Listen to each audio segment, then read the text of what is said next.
Assalamu alaikum pre-9th. I am going to give you the lecture number 12 that is also about the biological organization. ठीक है, हम लोग इसमें steps discuss कर रहे थे. In the last lecture we have studied about the organ and organ system level. ठीक है, तो आज हम next step study करेंगे. तो नेक्स्ट स्टेप क्या है? Next step is all about the individual level, that is step number 6. ठीक है, या आप लोगों ने याद रखना. इस तरह आप लोग नंबरिंग से याद रखेंगे तो आप लोगों को स्टेप्स अच्छी तरह याद रहेंगे कि टोटल कितने स्टेप्स हैं, फिर आप लोगों को ये जहन में बैठ जाएगा. ठीक है, तो आज हमने डिस्कस करना है इंडिविजुअल लेवल. बेटा जो इंडिविजुअल होता है ना, उसका जो उर्दू में मीनिंग होता है वो होता है इनफरादी या फ़र्द, एक फ़र्द. और फ़र्द हम किसको कहते हैं? पूरे एक बॉडी को, पूरे एक ऑर्गेनिज़म को कहते हैं. ठीक है, अब वो चाहे ऑर्गेनिज़म प्लांट्स हों, चाहे वो एनिमल्स हों, और चाहे वो हम ह्यूमन बींग्स हों. ठीक है, तो अब इंडिविजुअल एक पूरा ऑर्गेनिज़म किस तरह से बनता है? जब डिफरेंट ऑर्गन्स, प्लांट्स के अंदर ऑर्गन्स, बेटा देखें प्लांट्स के अंदर सिर्फ ऑर्गन्स होते हैं, प्लांट्स के अंदर ऑर्गन सिस्टम्स नहीं होते.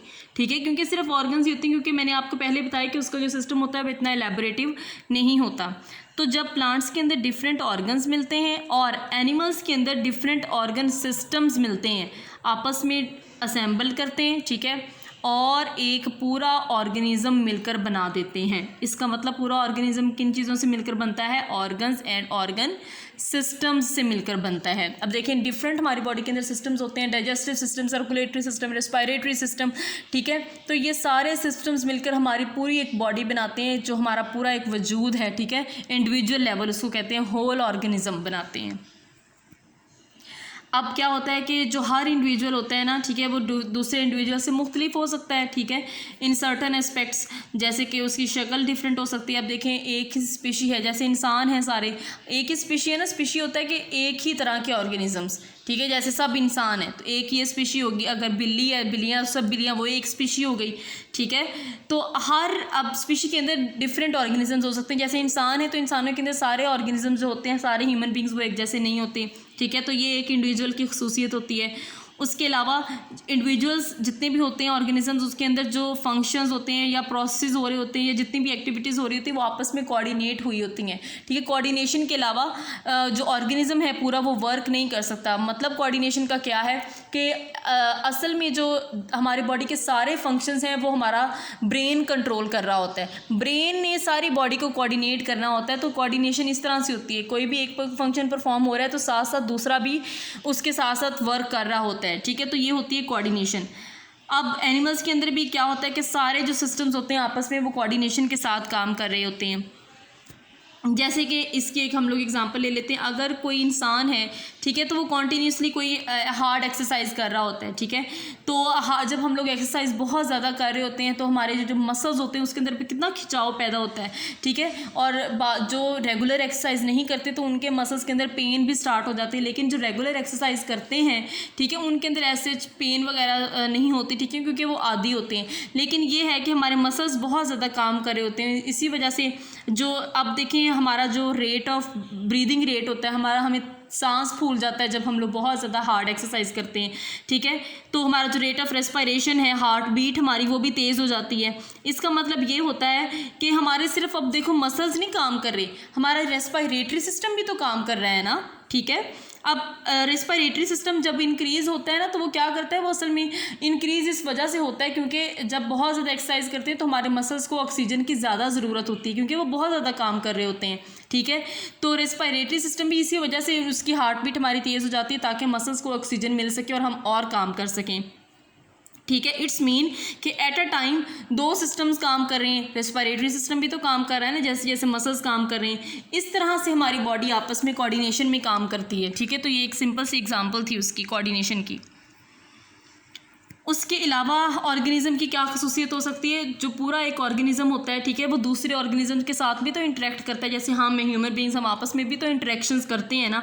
उसके अलावा क्या होता है कि हम इन्वायरमेंट को भी रिस्पॉन्स करते हैं. डिफरेंट इन्वायरमेंट के अंदर चेंजेस आती हैं, कभी गर्मी है, कभी सर्दी है, टेम्परेचर इंक्रीज़ और डिक्रीज़ होता है. उसके अलावा कभी आंधी आ जाती है, कभी हमारा इन्वायरमेंट में बारिश हो जाती है. इसका मतलब इन्वायरमेंट के अंदर बहुत ज़्यादा चेंजेस आती रहती हैं. ठीक है, तो उन चेंजेस को भी तो हम रिस्पॉन्स करते हैं ना. ठीक है, जब गर्मी है तो हम उसी तरह बिहेव करते हैं जिस तरह हमें गर्मियों में बिहेव करना चाहिए, ठीक है। हमारी क्लोथिंग चेंज हो जाती है हम पे, मतलब ये है कि इन्वायरमेंट का असर होता है और हम इन्वायरमेंट को रिस्पॉन्स करते हैं। तो ये ऑर्गेनिजम्स की ये भी एक खसूसियत है, एक क्वालिटी है। Okay, next step is step number 7 and that is about the population level, ठीक है। अब पॉपुलेशन वैसे हम लोग किसको कहते हैं, हम लोग आबादी को कहते हैं, लेकिन हमने अब यहाँ पे देखना है कि बायोलॉजिकली हम लोग पॉपुलेशन को किस तरह से डिफ़ाइन करते हैं, ठीक है।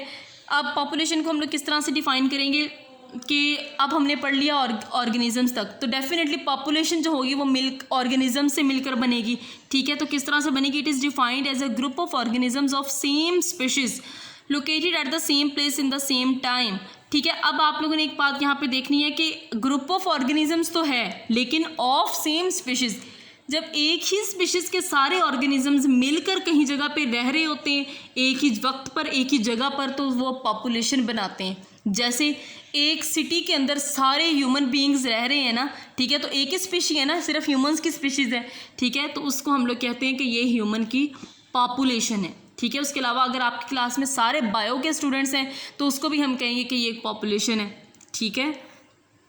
यहाँ पे भी एक example the, for example human population in Pakistan in 2010 comprises of 173.5 million individuals. उन्होंने कहा कि जब हम 2010 का उन्होंने एनालिसिस किया था पॉपुलेशन का, तो तब ह्यूमन पॉपुलेशन कितनी थी, 173.5 मिलियन थी पूरे पाकिस्तान के अंदर, ठीक है।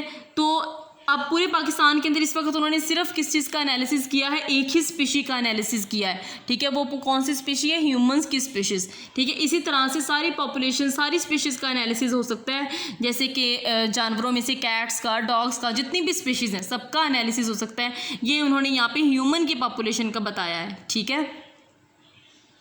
आगे आप लोगों को समझने के लिए ये मैंने बताना है कि स्पीशी क्या होती है, ठीक है। हम लोग स्पीशी की बार बार जिक्र करें तो आपको पता होना चाहिए कि व्हाट इज़ स्पीशीज़। स्पीशीज़ क्या होते हैं, group of organisms capable of interbreeding and produce fertile of springs. अब क्या होता है कि जब एक ही स्पीशीज़ के ऑर्गेनिजम्स एक जगह पे रह रहे हैं, किसी कोई पॉपुलेशन एक ही जगह पे रह रही होती है, तो उसके ऑर्गेनिजम्स जो होते हैं वो आपस में इंटरब्रीड करते हैं, ठीक है। वो आपस में जब इंटरब्रीड करते हैं तो उनके आगे ऑफ स्प्रिंग्स प्रोड्यूस होते हैं। ऑफ स्प्रिंग्स भी फर्टाइल होते हैं, मतलब ये कि वो भी आगे से प्रोड्यूस कर सकते हैं फर्दर ऑफ स्प्रिंग्स, ठीक है। तो ये होती हैं स्पीशीज़। जैसे ह्यूमन पॉपुलेशन है तो ह्यूमंस जो होते हैं वो आपस में इंटरब्रीड करते हैं, इंटरब्रीडिंग के बाद उनके आगे ऑफ स्प्रिंग्स, जिस तरह नस्लें बढ़ती हैं ऑफ स्प्रिंग्स प्रोड्यूस होते हैं, फर्दर ऑफ स्प्रिंग्स भी इंटरब्रीडिंग के ज़रिए से अगले फर्टाइल ऑफ स्प्रिंग्स जो होते हैं वो प्रोड्यूस कर सकता है। तो इस चीज़ को हम लोग क्या कहते हैं, स्पीशीज़। हैबिटेट का यहाँ पे जिक्र हुआ था, ठीक है। पॉपुलेशन की जब हम लोगों ने डेफिनेशन पढ़ी थी तो ये भी आपको पता होना चाहिए, the area of environment where organisms live. Environment का वो हिस्सा, वो पार्ट जहाँ पे कोई भी स्पीशी रह रही है, ठीक है, कोई भी ऑर्गेनिज्म रह रहा है तो उसको हम लोग क्या कहते हैं, हैबिटेट। जैसे जिस जगह पे आप रह रहे हैं तो वो आपकी हैबिटेट है, जिस जगह पे मैं रह रही हूँ तो वो मेरी हैबिटेट है। अगर कोई जिस जगह पे कोई परिंदा रह रहा है तो वो परिंदे की हैबिटेट है। जिस तरह से अगर कोई भैंसें, बकरियाँ, कोई भी जानवर, कोई भी ऑर्गेनिज्म कहीं पर रह रहा है तो वो उसकी हैबिटेट होती है। ये आज का लेक्चर था, ठीक है। पॉपुलेशन एक बायोलॉजिकल ऑर्गेनाइजेशन का हायर लेवल है, आपने इसको अच्छी तरह से पढ़ना है। अब जो भी हमने नेक्स्ट लेवल पढ़ना है वो पिछले लेवल से मिलकर बनेगा, ठीक है। ये बात आप लोगों ने याद रखनी है। I will see you in the next lecture. Take care of your self. अल्लाह हाफिज़।